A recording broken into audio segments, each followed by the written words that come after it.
Jewish Education in Media is pleased to present L'Chaim, a program that highlights the people, issues, and events of importance to the Jewish community. Now here is your host, Rabbi Mark Golub.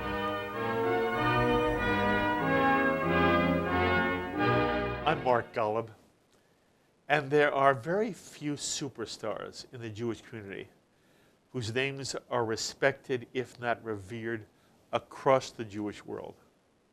But on this edition of L'Chaim, lucky us, I have the chance to sit with a Jewish superstar, a woman whose academic work as a brilliant and courageous historian, a prolific writer, whose books and publications dealing with the Holocaust and anti-Semitism have been key in bringing us a better understanding of the contemporary social setting in which we live, and whose ability to educate and inspire audiences everywhere she speaks is universally embraced with enormous appreciation and enthusiasm. It is my enormous pleasure to welcome to L'Chaim Deborah Lipstadt, currently Dorff Professor of Modern Jewish History and Holocaust Studies at Emory College in Atlanta, Georgia, where she also created the Institute for Jewish Studies. You may also know of Deborah Lipstadt through a major feature film called Denial that portrayed her courageous and successful fight in London against the hideous anti-Semite David Irving, who claimed Deborah had libeled him by calling him a Holocaust denier. Based on Deborah's book, History on Trial, My Day in Court with a Holocaust Denier, the 2016 film was a British-American production in which Deborah Lipstadt was played by the Academy Award-winning actress Rachel Weisz. Actually, Deborah Lipstadt has been way on the forefront of refuting Holocaust deniers, and her powerful book, Denying the Holocaust, The Growing Assault on Truth and Memory, brought world attention to this insidious attempt to trivialize, if not erase from history altogether, the barbaric, inhumane slaughter of 6 million in the darkest night of human history.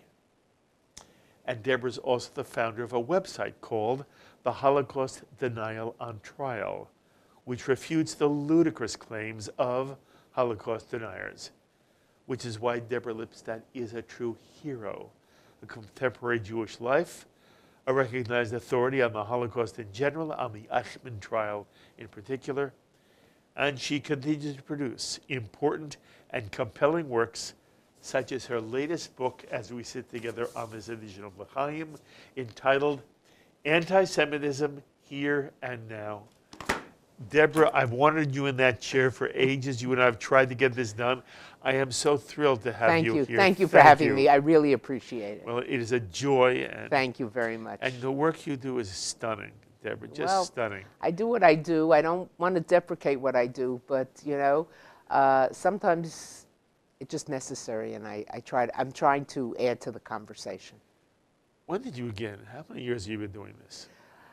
My first teaching job started in 1976. Where? At the actually 1975 at the University of Washington in Seattle. I was the first Jewish studies professor there, and now they have a thriving Jewish studies program, big and one of the best in the country. So. It's amazing to see the arc of the Jewish history programs on college campuses. Deborah, every now and then somebody says to me they're worried that the Jewish studies emphasis on college campuses is in jeopardy. This is not about your book, but just speak to that for one moment. Are you worried? I'm concerned. I'm concerned about the humanities in general and the social sciences, because students come into college, it's costing their parents an arm and a leg. There's a great focus on what am I going to do when I get out of here. Parents want them to be doing something practical. What can you do with a history degree? What can you do with a Jewish studies degree? You can do a lot of things. If you get a good education and you learn how to read and you learn how to write and you learn how to think and think critically, doors are open. So it's, you know, but I still think there is a great interest in Jewish studies, and the programs are such solid programs. Yes, with fabulous people, yes, fabulous. Outstanding. Okay, so talk to me a little bit about yourself first, okay? And I know a little bit about it. The audience does not.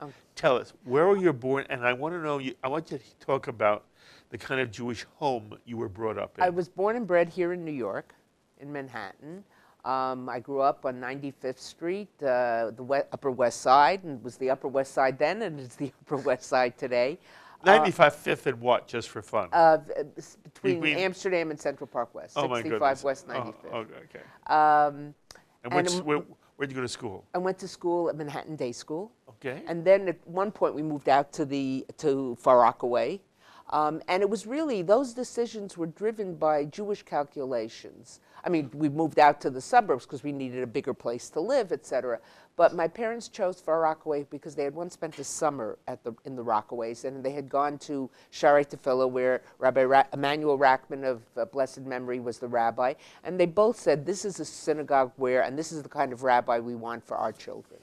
So we moved there and lived there for 12 years very happily, then moved back to New York, to Manhattan, to 86th Street. We didn't go far, and went to the Jewish Center, where Rabbi Leo Young of blessed memory and Rabbi Norman Lamb were rabbis. My parents were always looking for rabbinic figures as leaders and as role models for their children. Okay, but the audience may not realize, not everybody watching, the names you've just mentioned, Manny Rackman, and Norman Lamb, of course, becomes head of Yeshiva University. But you were exposed to some of the greatest minds of our generation. Minds, and Rabbi Leo Young too, the minds and the thought that went into their sermons, none of them ever stood up there unprepared. They always had a message to give, sometimes about the portion of the week, the Parsha, sometimes about contemporary affairs, sometimes about moral issues, but it was also, you always walked away having heard something worth listening to. And that was very important. Okay. By the way, Rackman, all three are associated with, quote, modern Orthodoxy. Right. I assume, therefore, that's the kind of home you were brought up in. Very much so. Siblings? Siblings, older sister, younger brother, and we all grew up in that same, and Jewish camps in the summer, Mossad. And, it was an intensive Jewish life, but it was also a life that museums and theaters and books of all types. So it was open. It was open and it was challenging, and conversations were often arguments, but that's the case in many Jewish homes. And again, I would assume typical Jewish observer, there was Shabbat, absolutely, Kashrut, right, Yom Tovim, there was Seder, there was all everything, but it didn't keep us from doing other things. Okay. Did you have any kind of bat mitzvah ceremony? No. My father wanted me to have a bat mitzvah. And much to my enduring shame, I said, oh, girls don't do that, But he came from Germany, where there were celebrations. Now, he wasn't talking about a religious celebration, but a party where I'd give a Dvar Torah or something. And to this day, I'm so sorry, because I think he would have been pleased with, but so be it, so be it. You just didn't know. We didn't know. Right. People said to me, did you ever think of becoming a rabbi or studying, and whatever. I said, none of those options were there at that time. Yes. Incidentally, if it were today, would you give thought to becoming a rabbi? Probably not, because I think it may be one of the hardest professions in the world. If you're in a congregation, no one. I mean, the sport at Shabbat lunch, no matter what brand the congregation is to go home and talk about how to criticize the rabbi for this, too long, too short, said it before, repeating, too obscure, too pedestrian. Yeah, I don't need that. Impossible. Impossible. I'm in a very good position. I'm in academia. I'm in a tenured senior, obviously, position, chaired. I can write what I want and say what I want. That doesn't mean I write everything I want to write and say everything I want to say, but I'm my own person. Well, sometimes, I think twice. Let me put it this way. Certainly, as my career, my name has become wider known, certainly in part in great measure because of David Irving suing me for libel in the trial and then the movie. Someone asked me, a reporter asked me after the trial, how has this changed you? And I said, it hasn't changed me, but what it's changed is how people listen to me and the attention they pay to me. So I've become more careful in what I say. What is the Talmud saying? I think it's the Talmud, Chachamim hizaharu b'divreichem. Wise people, scholars, people in the public eye, be careful with what you say Yes. because people pay attention. But is it because they pay attention, or in some way are you careful about what you say because of the way politically correct has become so? No, I think politically correct is important. You know, politically correct, which has been much maligned in recent years, means you don't look at a person with a handicap, a physical handicap, and say, oh, they're crippled. Or you don't look at someone who's mentally challenged and say, or throw out as a canard against someone, oh, you retard. Or you don't use the N-word. Or you don't talk about Jews calling them kikes. You don't, you're careful in what you say. You don't make fun of people. You know, people, oh, political correctness. It means that you're a mensch. Mm-hmm. You act like a mensch. Now, it can go too far, and everything can be in extremes and moderation. But I think that, you know, you're just careful in what you say. You're careful in what you say, A, and B, I've become more conscious, as I've gotten older, too, that I want people to hear me. And that was very much a part of this book. I wanted them to listen, even when I was criticizing a movement they might be part of. And you can't do that by saying to someone, you know, you're adult. You're an idiot. Isn't it true? You know, you don't win anything. You don't win that way. You don't win anything. I'm just curious about one thing about your men. You wrote a wonderful book, by the way. Thank and you. I've talked to you about this off camera already. The book is beautifully written. It is not only in terms of the content, but it is a read that engages. You and I use the word accessible, and you are a wonderful writer. You are a great scholar. That was established. I feel that as you've written more and more and more, you're even a better writer. Do you understand what I'm trying? Yes, of course. Look, writing is like any activity. You know, if you play basketball, the more you play basketball, the better you get at free throws or three-pointers or whatever it might be. Very good. I played basketball when I was in high school. So I've gotten better at writing the more I've written. Anyway, it's a wonderfully written book. Thank you. But I worked very hard. I didn't want this to be a book that would be read only by scholars or by leaders, by rabbis, whomever it might be. You wrote this as a book for us. I wrote this as a book for people in general, and I wrote it for Jews, and I wrote it for non-Jews. Absolutely. I was meeting yesterday with a group of Muslim leaders who all took the book and were very excited about reading it. I've met with leaders of city council here in the Northeast who don't represent Jewish neighborhoods and things like that. They all were excited about the book. I'm going to be meeting with a group on Capitol Hill of members of Congress. People are increasingly concerned, increasingly aware of what's going on. And I wrote this book to try to help people understand. That is wonderful. So I want to ask you something, not about the book itself, but at the beginning, you give some special credit to your mother, Miriam. Right. And you say some lovely things. You don't mention your father. And the reason? The reason is I've dedicated other books to my father. Okay. And my father was a tremendous influence in my life. What were your parents' names? My father was Erwin Eliyahu Chaim. My mother was Miriam. Okay. Do you think some of who you are, or maybe a major part of who you are, in terms of what you stand for and the courageous stands you've taken, do they get any credit? Oh, do they get any credit? All the credit. Talk about it for a moment. In fact, in my book, History on Trial, in the beginning, because it's a story of the trial, but it's partially a memoir, I start by giving some background. And I say there are three people who shaped my life. My parents, with a interest in the modern world, interest in books, interest in politics. We had political journals coming into our house. We had all sorts of reading material, and you never walked in the house without there being something to pick up and read. And dedicated to modern Judaism, dedicated to being able to live in both worlds without compromising the Jewish element.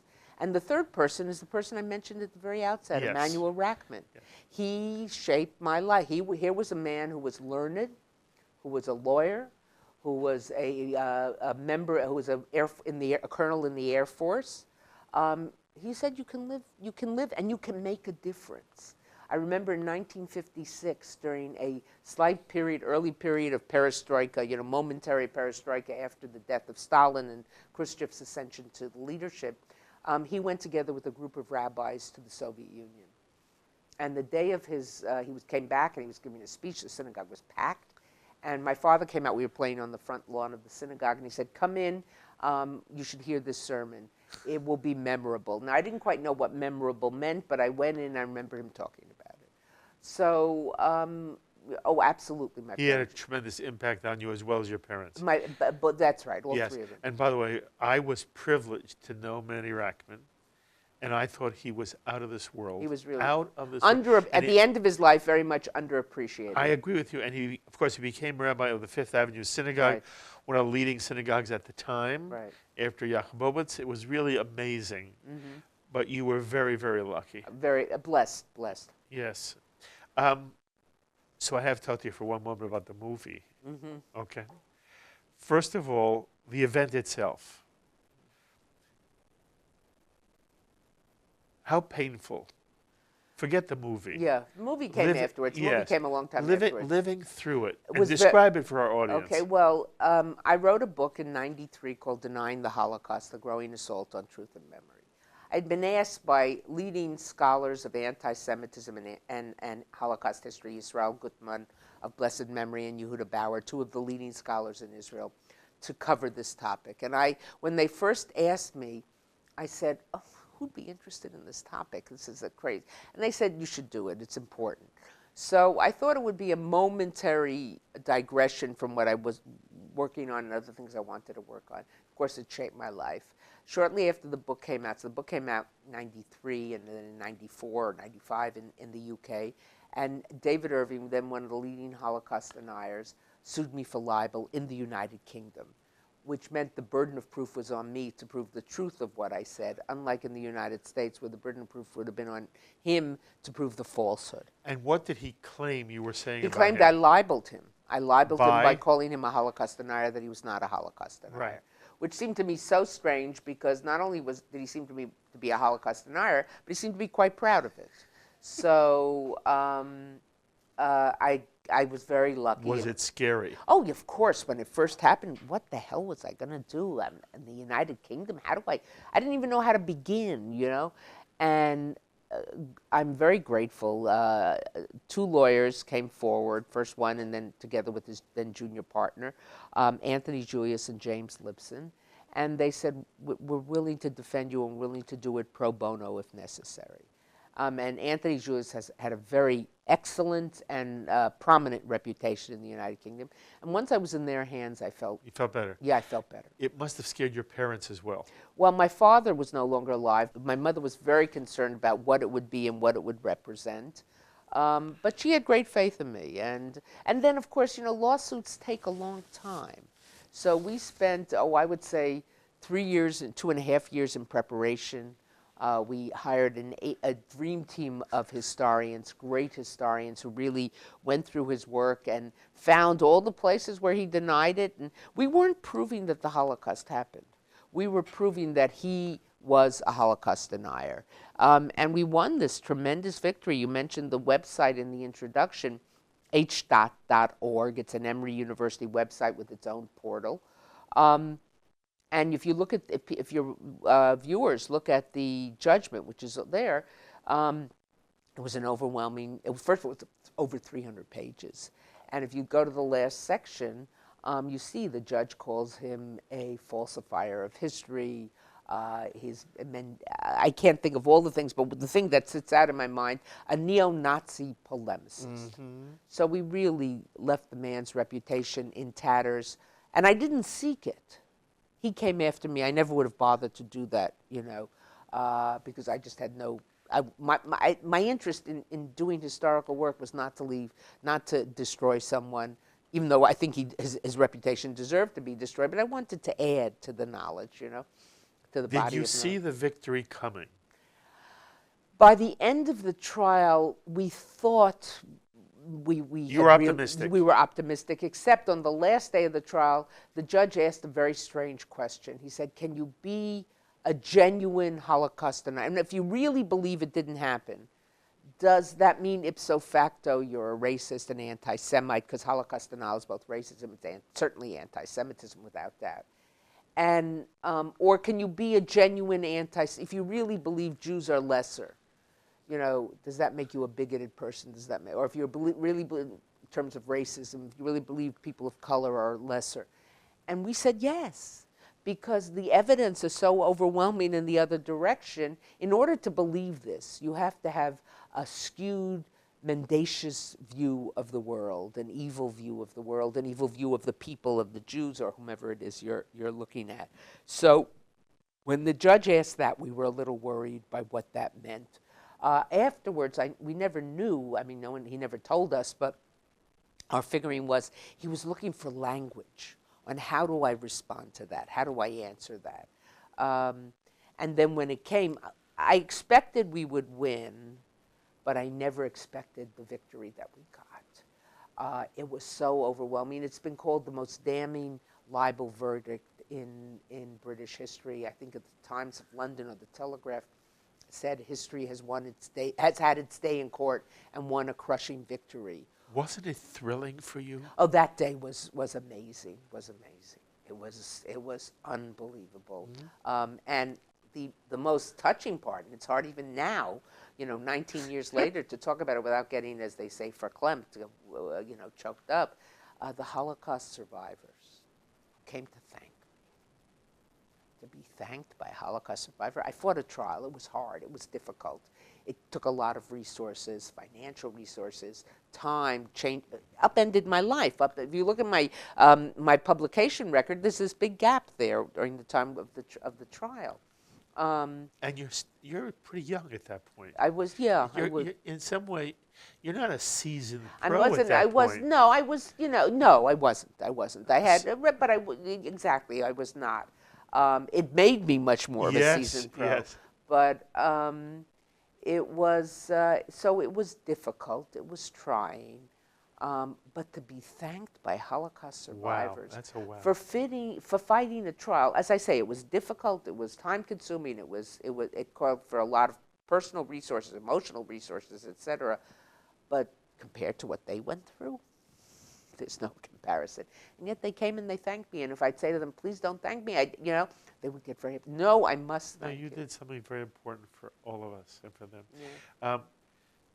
And one last question on this. To what extent are there things in the movie that upset you because they're so untrue? No, the screenplay writer, David Hare, one of the great screenplay writers and playwrights of our time, felt very strongly that this was a story about truth, and you don't fictionalize truth. The most, they gave me a dog. I used to have a dog years ago. I didn't have a dog at that time. They had me running outside. I ran every day, but on a treadmill. You know. Okay, that's all nonsense. That's all nonsense. There was no substantive. The only thing, and he needed a dramatic arc. The only thing that made me uncomfortable is he portrayed my relationship with Anthony Julius as more fraught with tension. And Anthony and I were together on most things. We're different on some things, but that's the only. Never thing. with the tension that was. No. But you need a dramatic arc, and the dramatic arc couldn't be David Irving, because I thought he was a no good Nick to begin with, a no good Nick during it, and a no good Nick afterwards. And I would use more graphic language, but we're on television. Was it fun to have a movie done about you? Yes, it was a kick. It was a kick. I'm happy you said that. It was a kick, and you know, there were moments I said I want to change that. That's not exact. And everyone involved in it was really dedicated to getting it right. And Rachel is she's an A1 actress, actor, and but she was also. I have a little app on my iPad and on my phone where she would call me up and she'd say, "Record this scene for me." So because she wanted to get my accent exactly right. Good for her. Yeah, excellent. Okay. It changed your life, Mm-hmm. It moved me into a different realm. It didn't change me, but it changed my life. Well said. All right, now I want to talk about anti-Semitism in the book. Okay, anti-Semitism here and now. First of all, you should understand the book is set up in a wonderful way. If I have it, you tell me if you want me to say it in a different way. In essence, the book is shaped in response to letters you receive. And Right. it starts with two specific letters, one from a student, one from a non-Jewish professor, that's right. who's asking Deborah Lipstadt questions about anti-Semitism. Right. And the book is your answers, Right. okay? Right. And it expands from that. And I do want to ask you, did you create any of these letters, or are they all real? No, the two characters are composites. They're composites of students I've had, they're composites of colleagues I've had, conversations that I've Very had good. with people. But everything that comes out of their mouth, the letters I created, but everything that comes out of their mouth, the questions they ask, the issues they raise, Yes. are things that I've heard from students at You're Emory. reflecting reality. Here we have two, usually you have historical figures speaking fiction. You know, we have movies of Queens, and we have The Crown, and we have Victoria, and The Favorite, whatever it is. You have historical characters speaking fiction. Here we have two fictional characters speaking fact and Brilliant. speaking truth. Brilliant. And it was a device. It was a device to get to make it personal, because so much of this is personal. I loved it. I just wonder, how did you even come up with this idea? I didn't come up with this idea. I was writing a straight sort of historical, analysis, contemporary analysis, and it was so boring that I was falling asleep writing it. It was just, I wasn't, and I shared this with a friend of mine who's a wonderful teacher, woman Erica Brown. She teaches at George Washington University and a prolific author. A great writer. Yeah, and a great writer. And one day she called me and she just said letters. I said, huh? She said, write it as letters. Have a good weekend. Goodbye. That was it. Bingo. Bingo. Bingo. Well, it is a beautiful read because of that. Mm-hmm. You have this back and forth.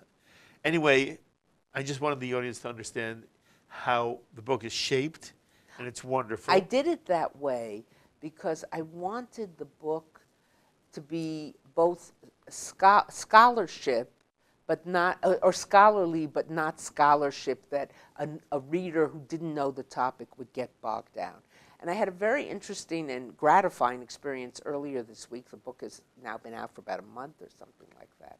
And one Sunday morning, I got two emails. One from a neighbor of mine who had been in Paris for the 3 or 4 days on business, and she was flying back, and she was reading the book she had just finished the book on the plane. And she emailed me and said, I loved the book, I thought it was terrific. And she said, and she has two teenage children. One is about to go to college, and one is going to go to college in 2 years. And she said, I plan to give it to both of them to read before they go off to school. And she thanked me. And then the next email was from a senior professor at Duke University who works not on anti-Semitism, but is in the field of Jewish history.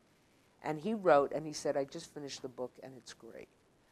It really helped me understand certain things. It put certain things Isn't together that so for me. gratifying? So from a colleague, a neighbor who's going to give it to her children to read, and a professor. Exactly. And then yesterday, I was with these group of Muslim leaders, and some of them had already read the book, and they thanked me because it helped them understand this phenomenon of anti-Semitism. It is a wonderful, wonderful book. Okay, I want you to talk about the fact that you begin by defining anti-Semitism with 3 words: irrational, delusional, absurd. Right. Your point in one of the first responses in your letter is that it's hard to talk about anti-Semitism and make sense of it because it is irrational, it is delusional, And it's absurd. I want you to amplify that because, if something is irrational, delusional, absurd, it's very hard to refute it. It's very hard to refute it. Let me step back. I see anti-Semitism, and I'm not alone in this, as a conspiracy theory. A conspiracy theory is something that you come up with when things are going wrong. You missed your train, as you're waiting to cross the street, a car goes through a puddle and, you get splashed with mud or something. You get to work and the elevator is broken and someone is waiting for you on the 12th floor or whatever, and you say, this is a conspiracy theory, they're out to get me. You look for someone to blame. You look for someone to explain an irrational set or a difficult set of circumstances. And anti-Semitism has served that purpose for millennia. It's embedded in the society. I was asked by an individual yesterday, a Muslim leader, head of a Fortune 500 company. He said, Jews are such smart people. You've accomplished so much. How come you can't make this go away? And I smiled and said, if only, if only. But it's so embedded in the society. Look, it goes back to, I trace it back to the New Testament and the way, and the death of Jesus, and the way that that story was told and used over millennia. The Christ killer. The Jew as the Christ killer.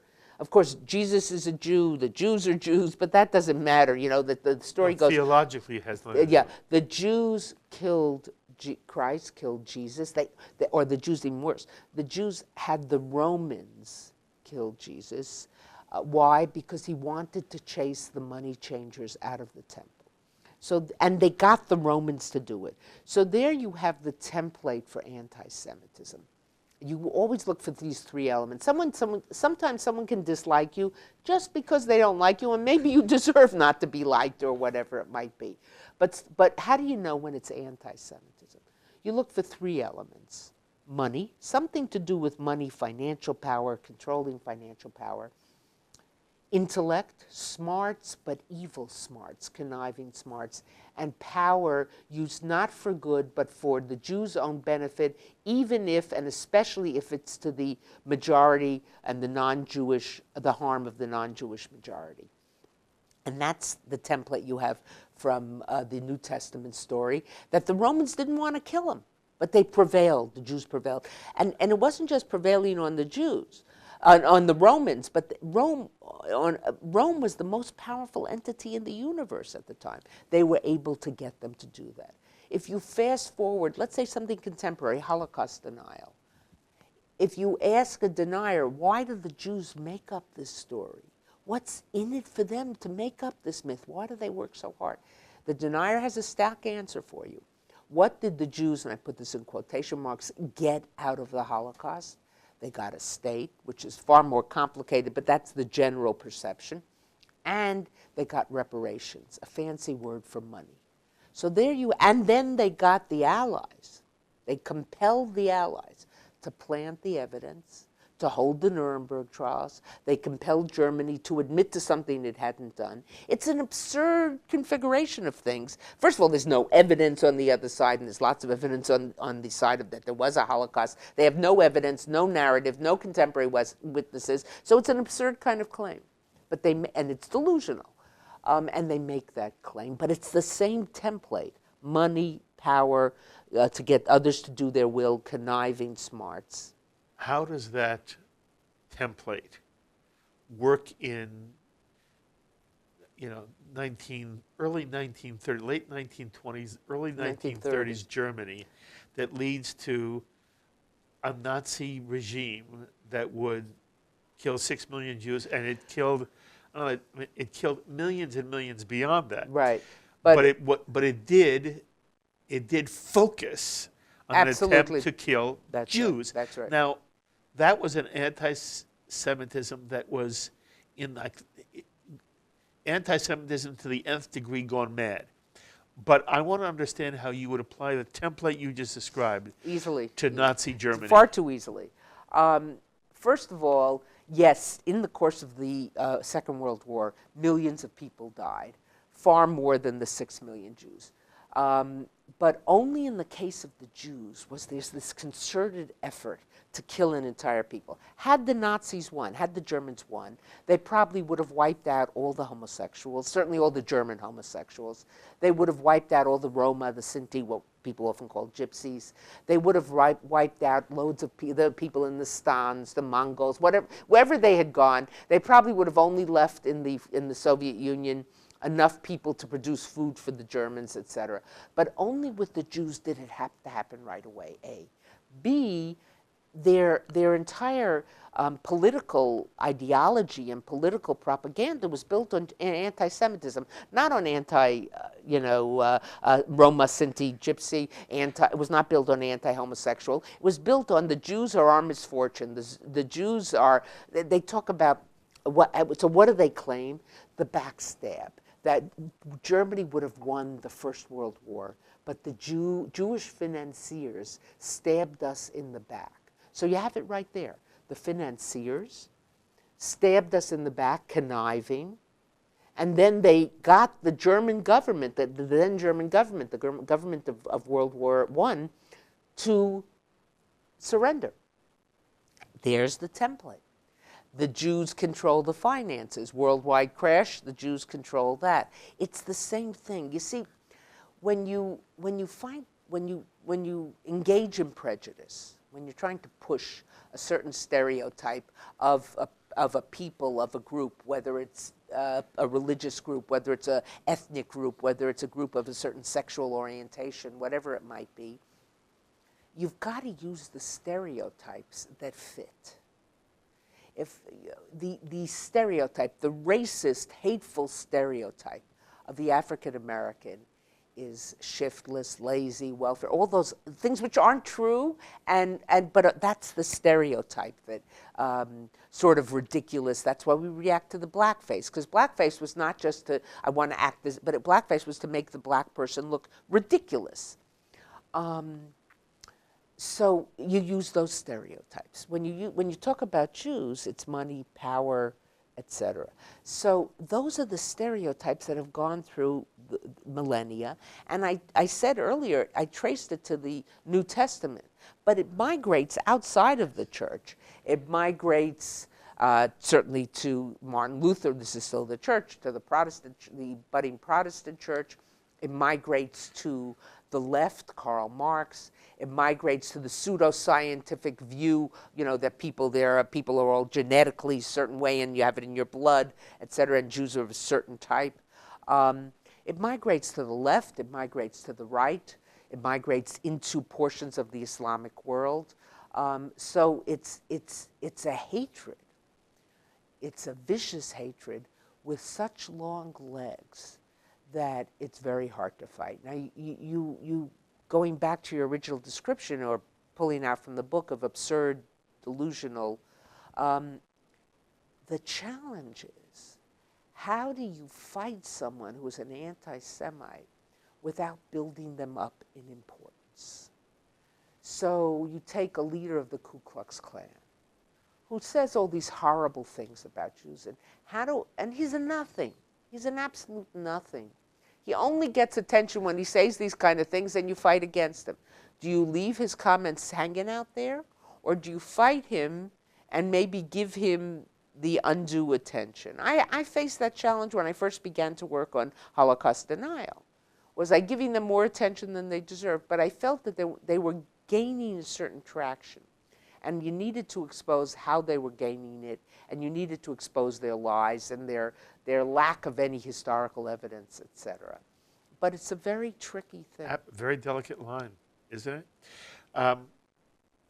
To what extent, or better said, why did the German people buy into it with such enthusiasm? It's hard to give a simple answer to that.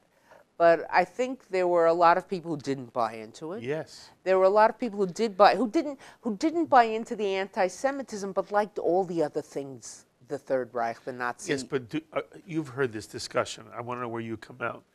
That it couldn't have happened without complicity of basically the German nation as a whole. Absolutely, absolutely. Look, it was a terrorist regime, and from the beginning they terrorized people. If you disagreed with them, you would be beaten up, etc. But people went along with it, and people went along with it because suddenly now there were jobs, and there was Germany was being looked up upon, respected. And then as the war began, and you're in Poland, and you've conquered half of Poland, and then you move Western Europe, France, Belgium, the Netherlands, Denmark are all under your control. So even people who questioned it began to accept it. And also, Deborah, there were peoples in the occupied, conquered countries. Oh, absolutely. Which participated also with enormous enthusiasm to kill their Jews. And here there's a historical point should be made. People often say, look at the Poles cooperate. Actually, the Poles maybe cooperated a little less than the Lithuanians and the Estonians, but look at France. Yes. If you look at the pictures, your viewers Google Roundup of Jews, July 1942 images. and you look at the images, look for look for German soldiers, look for German SS men, not to be seen, all French gendarmes, all French policemen doing it. See, to me, this is part of the pain that anybody who understands what the Shoah really was experiences, because it went beyond Germany. And what people have said, and I know you're very familiar with the work of Daniel Goldhagen. Right. And Daniel says, it is amazing how there's anti-Semitism even in countries that have no Jews. Oh yeah, well, exactly. He says it, and he wasn't the first one to say it. We've seen it So all I'm over. asking, Deborah, from your perspective and all your years of scholarship, what is it about anti-Semitism that is in some way transcends not only logic, but experience of individuals? Look, you know, when you talk about transcending logic, what are some of the charges that the anti-Semites make? The Jew is a communist, revolutionary. You know, USSR was a Jewish regime or something like that, even though they engaged in horrific anti-Semitism. Or the Jew is a capitalist. Rothschild, now today Soros, you know, has become the Rothschild of the 21st century, as he's been called. How can you be a capitalist and a communist at the same time? The Jew is pushy, always wanting to be in places where they're not wanted, neighborhoods where they, schools, and the other end, the Jew is clannish. They stick together. How can you be pushy and clannish at the same time? It doesn't make sense. But why? Again, I go back to its ancient roots and how over millennia, not centuries, millennia, it was used and it was picked up, so that when Karl Marx, or even Voltaire earlier, is writing attacks on the church, Voltaire hated the power of the church. Karl Marx certainly hated all religions, but especially the church. But they depict the Jew. They depict the Jew in traditional anti-Semitic terminology. What does Marx say? The God of the Jews is money. You know, you use things that are familiar. It goes back to what I was saying about stereotypes. If I want to engage in a racist stereotype, a stereotypical attack, let's say on African Americans, I'm not going to say they're rich and they're powerful, because that's the stereotypes for the Jews. I'm going to say they're shiftless and they're lazy, they're welfare cheats, the stereotypical untrue attacks, racist attacks. So when something like that has been used over millennia, you don't need a Jew. You just need the charges. At one point in the letters that are written to you in your book, basically the writers say, in essence, when there's smoke, there's fire. No? Isn't this a little bit the Jews' fault? Peter Gay, I think it was Peter Gay, who was professor at Yale, used to say, where there's smoke, there's smoke makers. You know? Yes, the people who made the smoke maybe made the fire too. So, you know, that's There are Jews who think it must be something we're doing. That absolutely. Well, that was part of it. You know, we're sitting in Manhattan. 150 years ago, 140 years ago, as Jews began to come from Eastern Europe, the quote-unquote uptown Jews worked very hard to help them, did terrific philanthropy, but in part to Americanize them. And why? Not just because they wanted to Americanize them, but they didn't want them to stand out, because that would cause anti-Semitism. Anti-Semitism is going to be there. Now, does that mean a Jew should act in an obnoxious way or a whatever kind of course not. It's wrong to do that. But, you know, the worst part of prejudice, and this is not just true of anti-Semitism, the worst part of prejudice is that the individual who's the object of the prejudice absorbs the stereotypes, internalizes the stereotypes. So a friend of mine, an Israeli friend of mine, recently told me of an instance. He lives in Tel Aviv. He's a secular Jew, but with deep respect for Jewish tradition, and he lived in the States for many years, and he loves the Shabbat and loves Jewish tradition, etc. And he told me, he said something to some Israeli, I don't even know what it was, and the Israeli responded to him, a secular Israeli, Al tiyeh kol kach Yehudi, don't be so Jewish. And he said to me, Deborah, that was sort of anti-Semitism. I said, that's the internalization of the anti-Semitism. Or the the African American leader who tells black teenagers, pull up your pants, don't have them hanging around beneath your hips or something like that. Now maybe it's not a pleasant thing. People should pull up their pants, you can say, aesthetically and etc. But that doesn't cause racism. People don't look at that and say, oh, that's, I'm not going to like African Americans because these teenagers are getting on the subway with their pants, way down or something like that. If you're a racist, you're going to use that to, so the minute, look, if I'm driving on the highway and someone passes me by and almost knocks me off the road, my car flips over, it's very frightening. I get home and I say I had this terrible incident and it was this and it was that and the driver did this and I don't know why he did this. This really happened to you? No, I'm using this as an example. Yeah. And then I say it was a black driver. That's racism. If a police officer stops me and says, I saw what happened, describe the driver for me, I say it was a black driver, that's not racism. The minute you add that element, if I don't like the way those kids are behaving, I don't like the way those kids are behaving on the subway, but if I don't like them even more, I say, you see, those black kids behave, that's racism. Okay, and how does that relate to Jews? To Jews, so if I don't like, there are obnoxious Jews. There are Jews who do illegal things. There are Jews who are, cheap. There are Jews who... You mean they're like human beings? They're human beings. So the minute I look at a person, I say, that's how Jews behave, that's anti-Semitism. If I say that guy is obnoxious, flashing his money around or something, he's obnoxious. See, even take a stereotype, a very American stereotype, the Jewish American princess, which I talk about in there. Less prevalent today, but still very much embedded in the society. This was not, there are spoiled young women, married women who are concerned about themselves and only worry about themselves and will do all sorts of not nice things. Some of them are white, some of them are black, some of them are Protestant, some of them are Catholic, some of them are Muslim, some of them are Jews. But the minute you make it a Jewish stereotype, then it becomes the anti-Semitic. In this case, it was a stereotype created by Jewish comedians and Jewish writers, absorbing the negative attributes of anti-Semitism, but then putting them on the woman. And so it's both the sexism and the anti-Semitism. It was too bad they did that. It was very too bad. It's too bad they did it.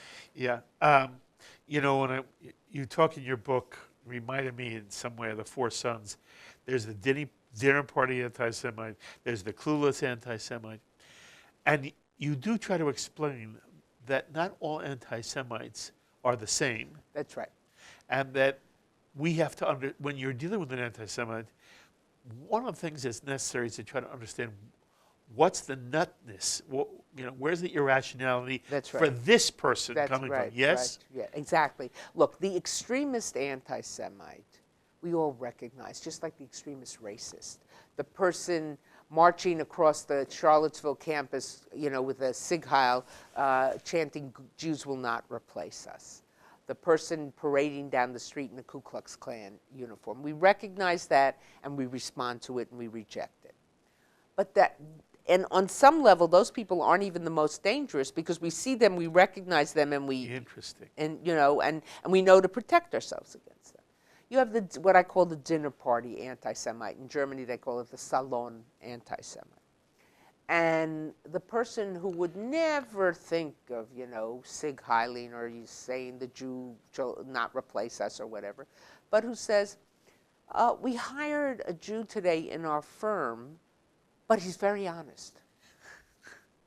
Or what happened to me when I first started my academic career. I was the first professor of Jewish studies in the University of Washington in the history department, and I arrived, people liked me, they welcomed me, they saw my classes were popular, they liked the work I was doing, the scholarship I was doing. And one day, a more advanced colleague from the history department took me out for coffee, and he said to me, Deborah, when I heard that you had been hired, and I learned that you were a New York Jewish woman, I was really worried. What would you be like? But you're terrific. But. Yes. But you're terrific. Now, I just looked at him. I almost choked on my coffee. And I didn't know what to say. But I didn't say, I don't think I said anything because I was new. I didn't, I was just You were a kid. I was a kid beginning. Today I would say something. So that's the dinner party kind of anti-Semite. Then you have the anti-Semitic enabler, who himself or herself may not be an anti-Semite, but with the words they use, with the language they use, with the images they draw, enable other anti-Semites.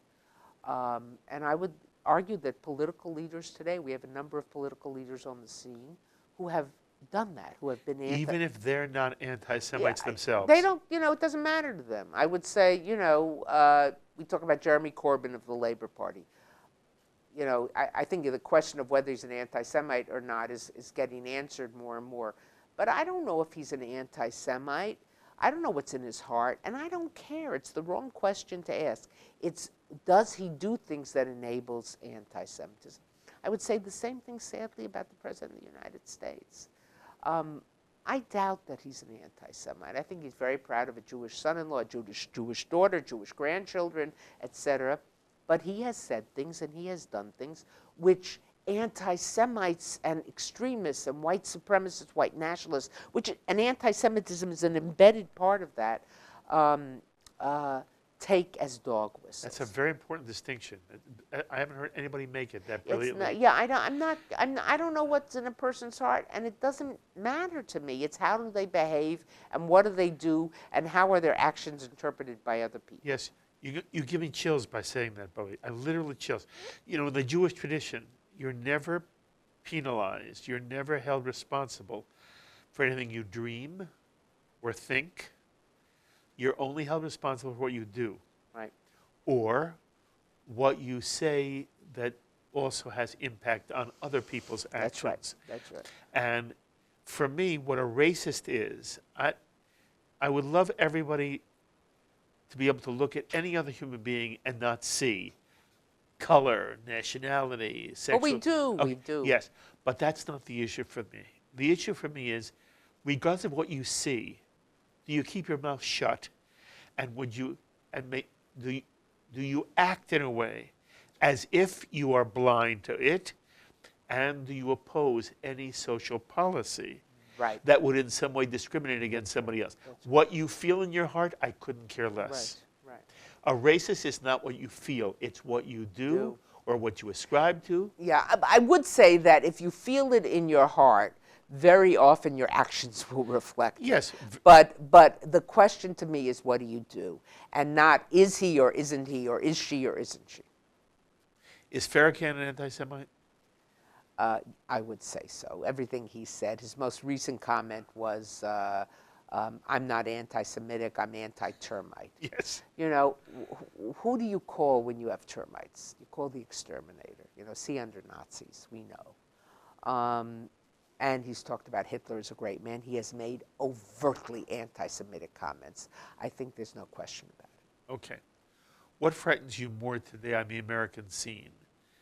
The white supremacists on the right, or what is becoming now this more radical, hard left on the American scene, which in some way seems to be embracing, if not anti-Semitism, strong anti-Israel, anti-Zionist. And I think you have to differentiate. It's not just criticism of Israel's policies, but it's a myopic view that Israel alone is responsible. Israel is the worst evil in the world. The the Arab-Israeli conflict, the Palestinian-Israeli conflict, is all about what Israel's done wrong. Then you've transcended from criticism of policies to an anti-Semitism. Which frightens you more? Both.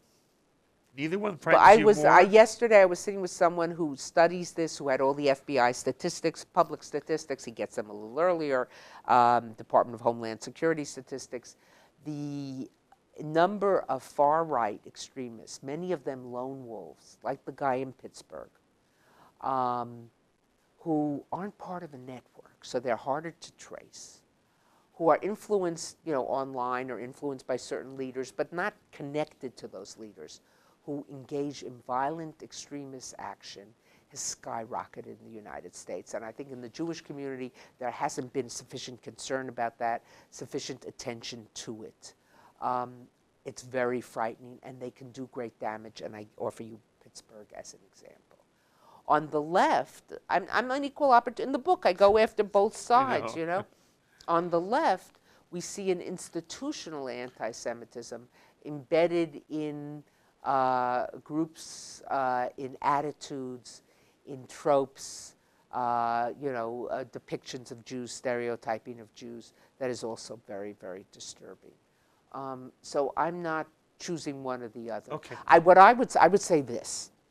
I would say anybody who only sees anti-Semitism on the opposite side of the political transom from which they are, if you're on the right and you only see it on the left and you don't see it on the right, or you diminish what's on that's not important, whatever, you tell me, I mean, I've had people on the right tell me that, the guy in Pittsburgh didn't like Trump. So I say, yeah, he didn't like Trump because he felt Trump wasn't going hard enough to stop this horde of supposed horde, swarm, whatever words were used, of immigrants coming to us on the southern border. This guy was inflamed by Trump. He did what he did, and he was angry that the president hadn't gone further. So the people on the right are blind to that. If you're on the left and you only see, when President Trump says there were nice people on both sides in Charlottesville, or you only see when a Republican Representative Don King comes back, visits Auschwitz and other sites of importance in the history of the Holocaust, and then goes and meets with Holocaust deniers in Austria, you say, oh, that's not important. If you only see it on the other side, then I would not stand with you in the fight. You're seeing correctly, but you've got a blinder, blinding you to what's on your side. I'm only going to look. I call that the weaponization of anti-Semitism. That's beautifully said. Again, people are not saying it the way you do. I will tell you, this is now, I'm talking about from me. Mm-hmm. And you can react any way you want. When I feel it comes from my side, it bothers me more. So I'm brought up a mainstream, typical Jewish liberal kid whose parents, were marvelously, representing the best of liberal values, and the Democratic Party represented a certain kind of vision that I grew up with. It was impossible to imagine not in some way embracing that. So if I see from within my community things that are disappointing to me,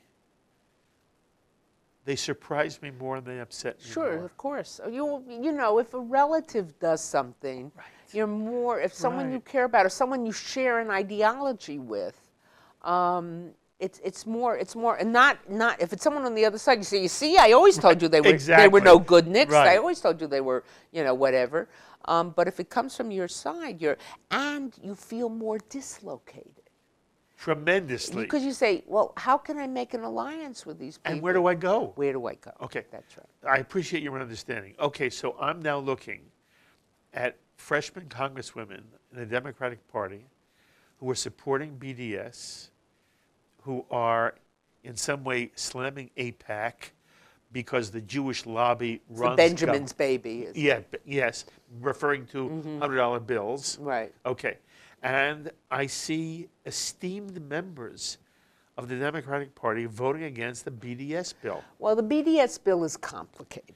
It isn't complicated. Yeah, well, it's the way it's been interpreted is. Look, only if you want to in some way excuse yourself. Right. You and I are committed to the First Amendment. Right. We know what free speech is. Well, this is not about free speech. This is about stopping corporations and companies from boycotting. Yes. I know, but then you had things like you had the incident in Texas, which is one incident, but you've got to be so careful about this, where a woman who was a consultant to the Texas public schools, she was, I think, a special ed worker or something like that, and she had to take a stand against BDS, and she's from a Muslim background. I don't know all the details, and she said, no, I'm not going to take that stand, and she lost her job. So we have to be very careful. I believe corporations, I believe companies should not be allowed to engage in any kinds of boycott. Okay. Would you say that you would like those members of Congress, both parties, to be supportive of anything that fights BDS? How bad in your mind is BDS? BDS itself, there are many people, and I've seen it amongst students, who support BDS who are not anti-Semites. In their mind, it's a way of changing policies which discriminate in human rights violations. Whether that's true or not, that's how they see it. The founders of BDS, the people who created this movement, clearly want to see the destruction of the state of Israel. There's no question about it.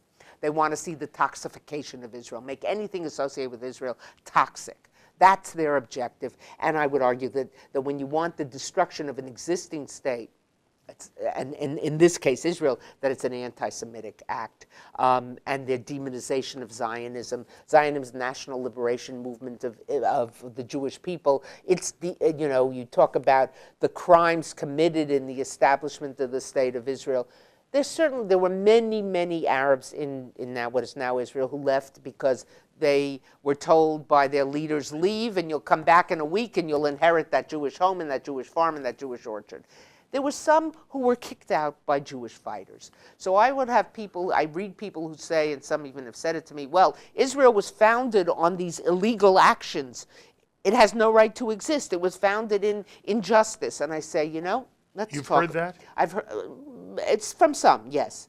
And I say, okay, let's talk about that whole phenomenon. Let's talk about other countries that were founded in injustice. We could start with the United States of America and its treatment of the Native Americans and contemporary treatment of the Native Americans, or slavery.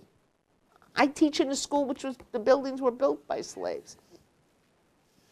Let's talk about Canada and its treatment of what's called the First Nation, the indigenous inhabitants of Canada who were treated horrifically. Let's talk about Australia and the treatment of the Aborigines. Let's talk about New Zealand and the treatment of the Maoris. In other words, there are many countries. When you focus only on one, then there's something out of whack. And I think that that's so important to understand that it's not, criticism of Israeli policies is not anti-Semitism. And we Jews have to be very careful of differentiating that. If you want to read criticism of Israeli policies, read Haaretz. Of course. Go to the Knesset. Of When course. they're not yelling at each other, you can understand what they're saying. You see here criticism, strong criticism of policies.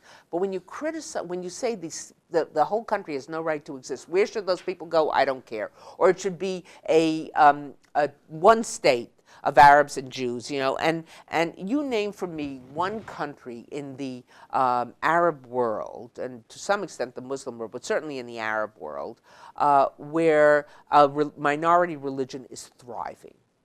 You can ask the Copts. You can ask the Christians in many different Arab nations, not thriving at all. So you come up with these fanciful ideas, or the late Helen Thomas, who, when asked, what she was against the state, where should those Jews, they should go back to Poland.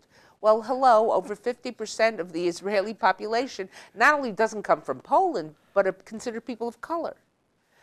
So it's that kind of thing that becomes anti-Semitism. And I think that's what we should focus on. But we should not take, every time someone criticizes or disagrees with, we should say, anti-Semite. Okay. Because we become like Chicken Little. Dear me, the sky is falling. Very good. The question that now I hear everywhere I go in the Jewish world is anti-Zionism anti-Semitic? I think it has become.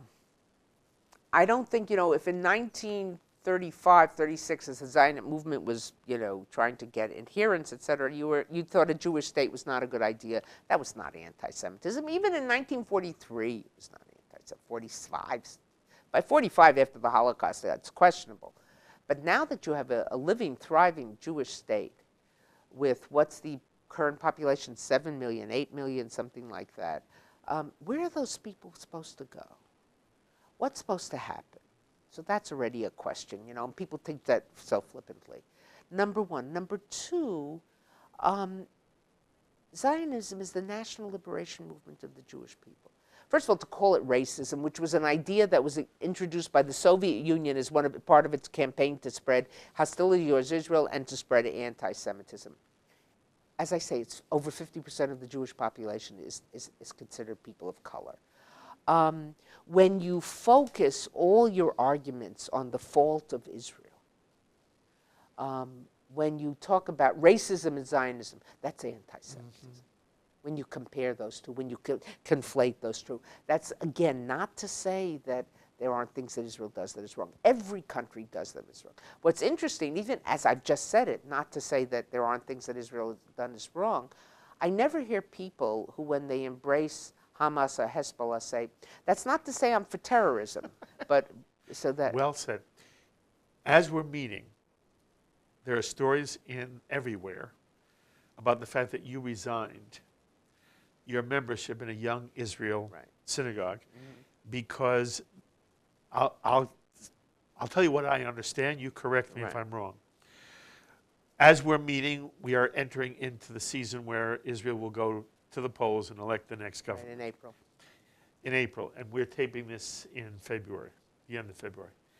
And that recently, Prime Minister Netanyahu, who also, as Deborah and I are sitting here, the announcement is he will be indicted. But that's a separate issue. Recently, he encouraged a party which is seen as the inheritor of Meir Kahana's Kach party on the far right of the Israeli spectrum to merge with a less right, a centrist right party. And he said to them, if you do that, it'll help me in terms of the overall way in which I can make a coalition. I can make a coalition, and I promise to give you, or you understand, you're going to get at least one Knesset seat for this cabinet party. Seat. Cabinet. Okay, cabinet seat. Okay, and when that happened, there was reaction within the American Jewish community, and the National Organization of Young Israel basically said, we understand why Netanyahu is doing this. Your rabbi in the congregation you were part of did not support. No, he openly came out and said, not in my name and not in my congregation's However, you still said it's necessary for me, Deborah Lipstadt, and you're not a nobody. You are a somebody. Deborah Lipstadt is going to resign from this, actually from the movement. In this instance, the congregation symbolized for you the movement. I want you to explain to our audience. Look, that was a rather dramatic step, a dramatic public step for a Deborah Lipstadt to take. Look, I had no choice. A number of people have written me, just as I was walking over here this morning to the studio, I was getting emails, I'm sure it was a difficult step, bravo, you did. It actually wasn't a difficult step. The National Council of Young Israel has excused this action. AIPAC didn't excuse this action. AIPAC condemned this action.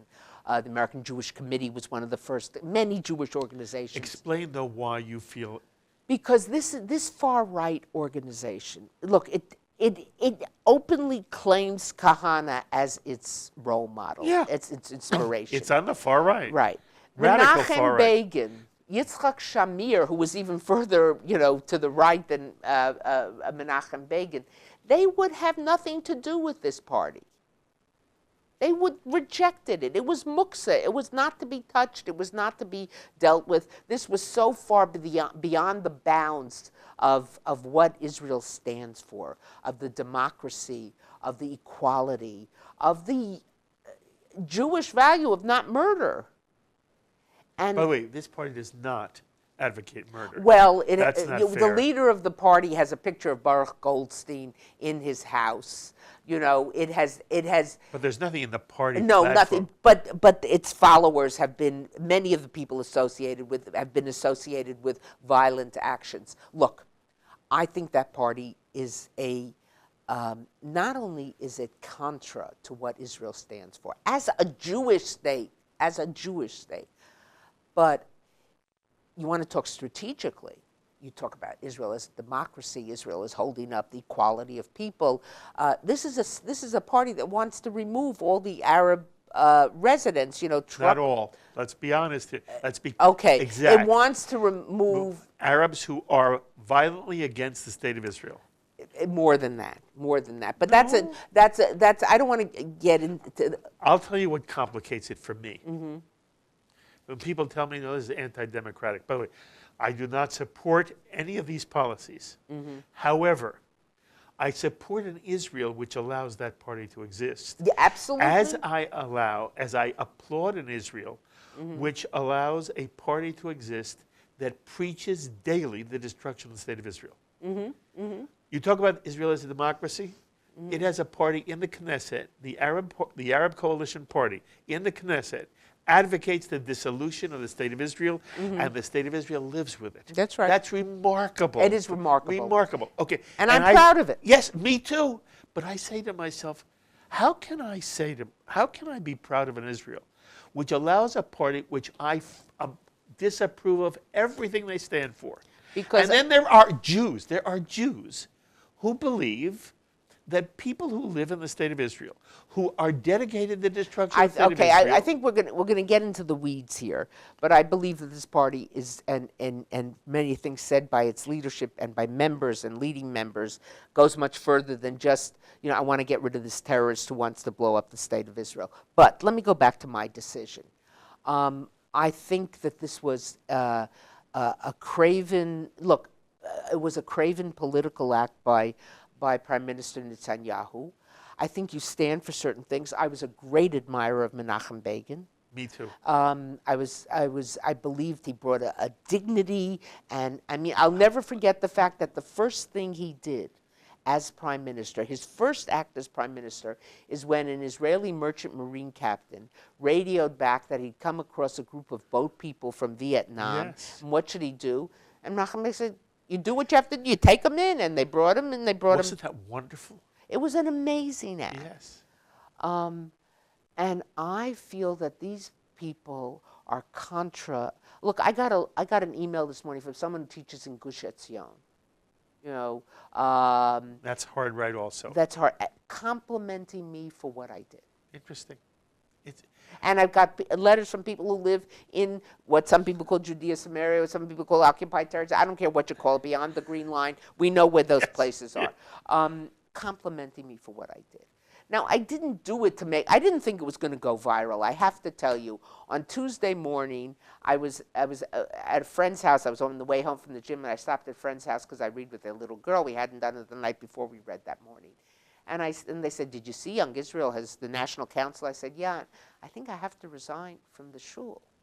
So I wrote the letter. I sent it to my rabbi. Before I posted it, I gave him 5, 6, 7, 8, 10 hours notice. And then towards the end of the day, I was running off to something. I said, I think I have to post this because people are asking me, what do you stand for? Look, in this book, in Anti-Semitism Here and Now, I say people have to become the unwelcome guests at the dinner party. We have to be willing to call out anti-Semitism when we see it, just like we call out bigotry, race, all kinds. We have to stand up and say, not in my name, you can't do that. Here was an action that I thought was wrong. I thought it was coddling a party that has all those values. Young Israel did not have to come out and make that statement. AIPAC, you can't question AIPAC's devotion to the state of Israel. What was going on there? When they went out of their way, I wasn't demanding that they say, oh, you have to condemn it. They could have shut up. But they felt the need to go out and do it. My rabbi immediately condemned it, long before hours before I said anything.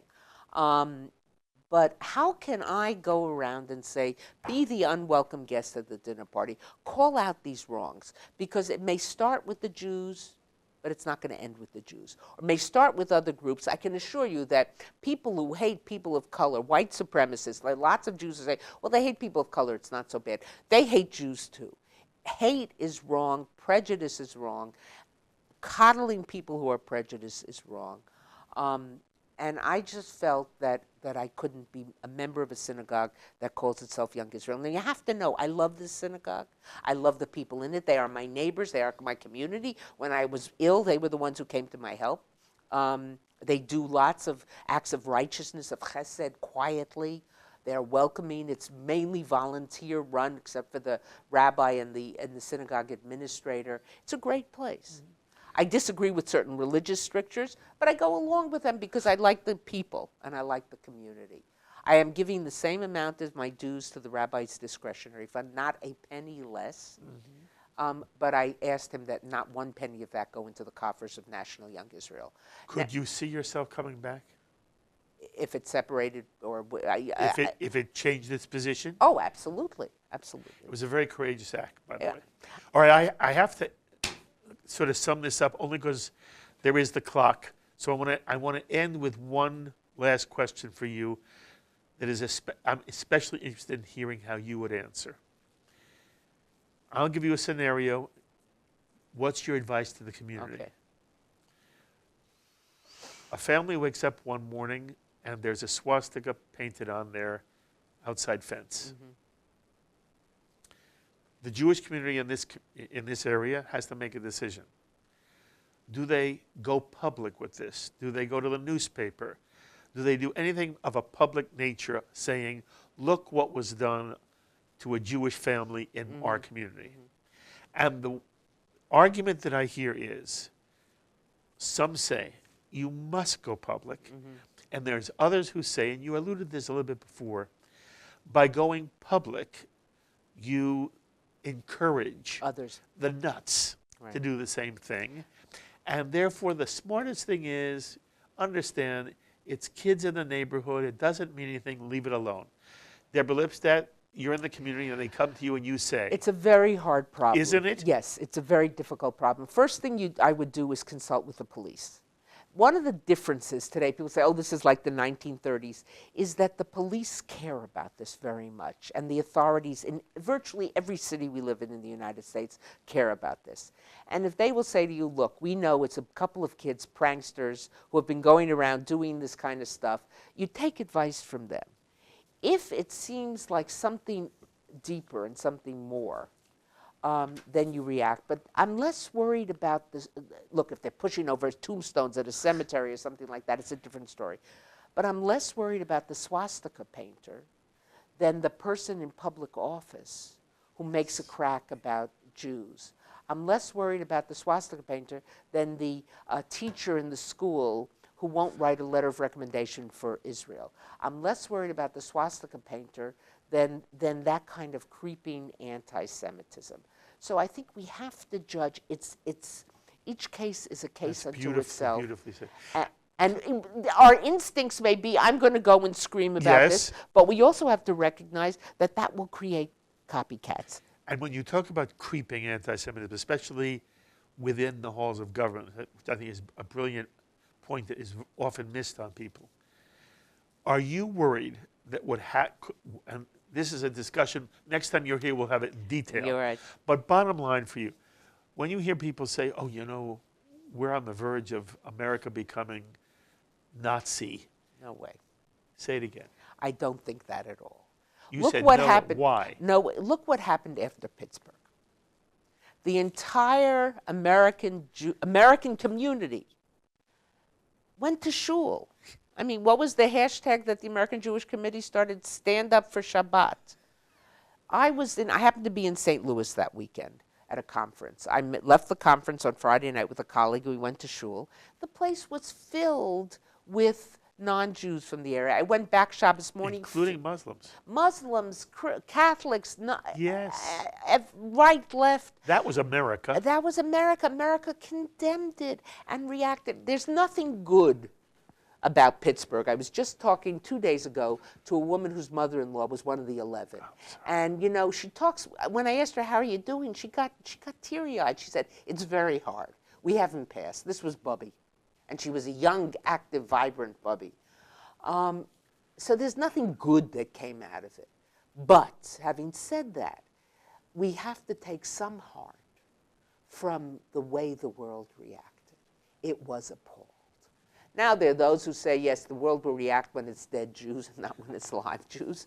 And there's something to be said for that too. But the world did react, and the governments reacted, and the media reacted. People were appalled. You have to be able to see that as well as the horrendous nature of the action. If we only see ourselves as objects, if we only see ourselves as the objects of anti-Semitism, if we fail to see ourselves as subjects of what Jews do, not what is done to Jews, if that's the essence of who we are, then the anti-Semites have won. You are fabulous. You know, Thank you. you Thank you very There's no one doing what you're doing. I'm a fan. Thank you. I've watched you forever. Thank you. What you're doing is spectacular, and you've just begun, sweetheart. Thank you. You've only begun. Thank you. It is an honor to have you Thank here. you, Katonti. I appreciate it so much, but most of all, I appreciate the chance to give, to be a teacher, which is what I am. Kol tuva hatzlacha. Thank you. Thank you. And just promise you'll come back at some point. Absolutely. Thank you so much. Thank you so much. Deborah Lipstadt, one of world Jewry's foremost authorities on the Holocaust, on the Eichmann trial, we didn't even talk about that, on the history and current threat of anti-Semitism. If you haven't seen the feature film on Deborah's victory over Holocaust denier David Irving, be sure to make a point of seeing it. It's called Denial. I'm sure it's on Netflix or Amazon, whatever.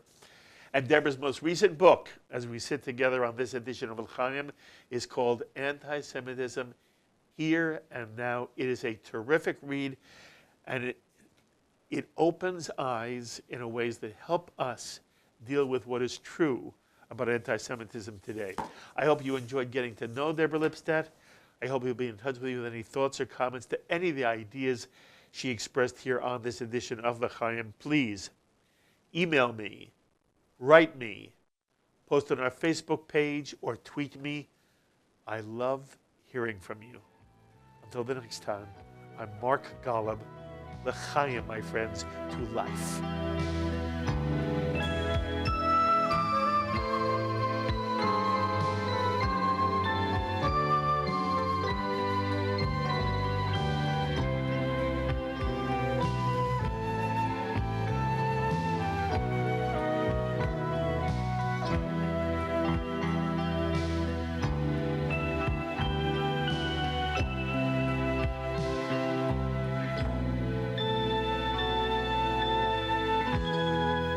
L'chaim is a presentation of Jewish education in media.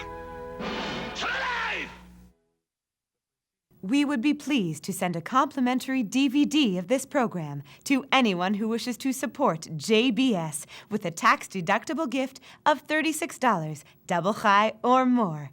Simply visit the JBS website at jbstv.org and click on the Donate button to make a donation by PayPal or your credit card. And please, indicate the program for which you would like a DVD. Or you can send your tax-deductible check to JBS, P.O. Box 180, Riverdale Station, Bronx, New York, 10471. And again, please remember to indicate which program you would like to receive with our compliments. And we thank you for your kind support.